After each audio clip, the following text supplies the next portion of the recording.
kind of happened over No, time for you. I never wanted to be a stand-up comedian ever. That wasn't in the cards for me. You don't want to do what your parents do. Your parents are Yeah. truck driver. You don't want to be a truck driver. You don't, like, I didn't want to do that. At a very young age, I always was very independent, and I moved out of the house when I was 18, 19 years old, and I just worked my butt off.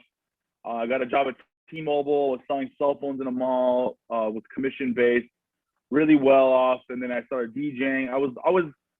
I had no intention to be at the club at all. I didn't want to be there, and then I basically invested all this money I saved up. I opened up a kiosk in the mall selling cell phones and screen protectors and accessories. I was very Armenian. I was very cell phone store, So I opened up a store and did well. I got married, had a kid. When I got married, had a kid, that's when everything fell apart. We got divorced. My first marriage, we got divorced. She took my son away from me. I had to go to therapy. I was very depressed. I was like suicidal almost. Oh, wow. And I told my parents, I go, I need therapy. I think I'm going to kill myself. I lost it all. I lost my relationship, my son.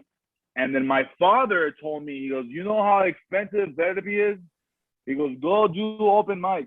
I started doing open mics, and I became a comedian. And I just started talking about my problems, and it caught on. And then I started getting more and more. I got the comedy bug, and I just kept going on stage over and over and over and over till I started touring with Jeff Garcia. Like, I was 3 years in, I was touring with Jeff Garcia. Yeah. I learned the business. I learned about hosting, featuring, and the whole thing. Then I started featuring. I started opening up for like the Wayans brothers. I opened up for like David Spade, Craig Robinson. Wow. All these big names.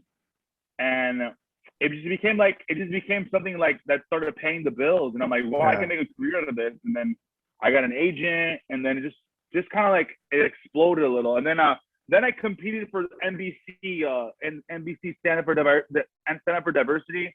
I made the I've seen that semifinals. before. Okay. I made it to the semifinals, and I was really looking around like, wow, I'm really doing this. And then I took it very seriously, and now I've been doing this for the past 12 years now, and I'm very blessed. I'm on the road 6 months out the year. I just signed a contract with Carnival Cruises. Awesome. I do Carnival. Awesome. I do a lot of stuff. I've been very blessed, thank God. Comedians Uncorked. If you like what you saw, we got that and more on our YouTube channel, Comedians Uncorked, and please hit that subscribe button.